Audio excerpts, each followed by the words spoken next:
just so happy to be all together.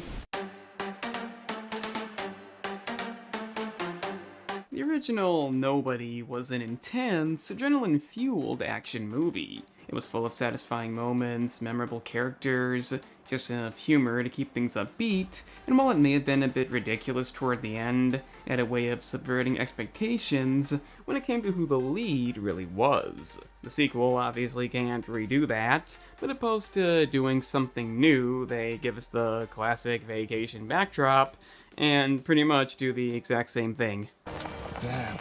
If you haven't guessed yet, this movie has the "this didn't need to exist" problem. I'm okay with copying the intro, him being interrogated, showing us how we got to that point, but the similarities should have mostly ended there. This one sees Hutch taking his family on a vacation, attempting to build memories. He says that a lot. But the convoluted plot has other ideas, and even though he legitimately tries to avoid conflict, after the first encounter, the overly evil bad guys insist upon involving him.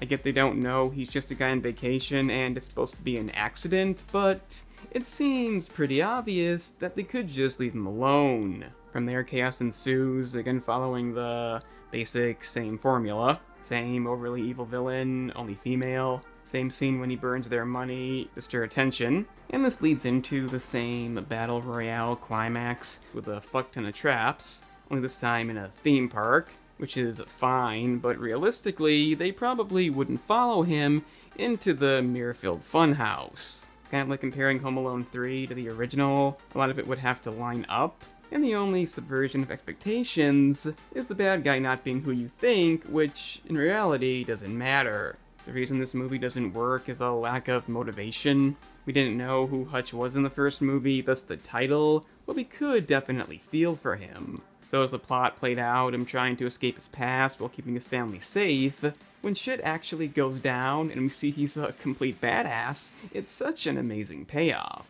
In this movie, he doesn't get any development. I mean, why would he? It's a vacation, but it does lead to a lot of time with nothing to fill it. Because again, the events are very similar, so opposed to character growth, we get the plot desperately trying to get Hutch involved. Opposed to saving a woman from being raped on the bus, it's a plot-convenient fight on a duck-themed boat. I say plot-convenient because he allowed himself to be in that situation he didn't need to be, and even has him seemingly losing. It's so blatantly trying to copy that movie, but it can't, because in that movie, the scene meant something. I'm aware that can't be imitated, but you have to give us something aside from a blatant imitation. One idea would be to flesh out the other characters, his brother maybe.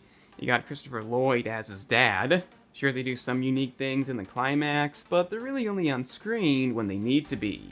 You of course got the family, but not really any changes there either. They try to give his wife some development, the somewhat strong woman at the end. She even says, "Don't tell me what to do." But like anybody else in this movie, a one-note personality leads me not to care. This inherent issue was in the original too, but not to the same extent. And the thing is, that movie had other things going for it. If even the fucking family isn't relevant, you know you have problems. Their only purpose is making memories, and is in the script a hallmark. And of course, being protected, as families do in these movies. They eventually give his son a moment of relevancy when he makes a character-defining decision toward the end. I wouldn't think of spoiling it, but the point is, it makes him better than his dad. Even though his dad tries to de-escalate things throughout the whole movie, he isn't really a bad person. Did I mention him and his dad don't get along? I suppose I should bring up Bob Odenkirk. He does still do a fine job as Hutch, just without the emotion. The incredibly memorable female villain, who's known for being sadistic and female, is there. You'll never guess this, but the first movie had the same thing, only he was actually memorable due to being charismatic. He may have been a man, so that's a big drawback, but the fact is, ordering innocent people to be killed and then sitting down in a casual manner doesn't make you interesting. You don't know what you're talking about. The only real positive about this movie are the action scenes being fun to watch when they happen. Definitely a few creative ideas.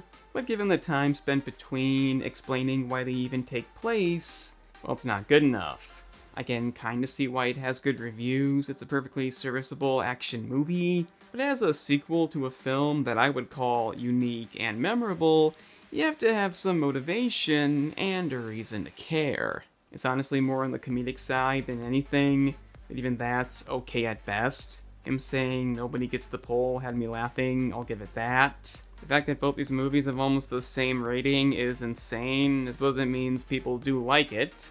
And honestly, that's okay. I'm not offended by it, it's not that bad. So if you enjoyed this movie, I'd love to know why down in the comments. If you enjoyed this video, please share it, hit the like button, consider subscribing, and check out the gaming channel for the same content with games. Link in the description. I'm the Analyst, and remember kids, the family vacation is sacred.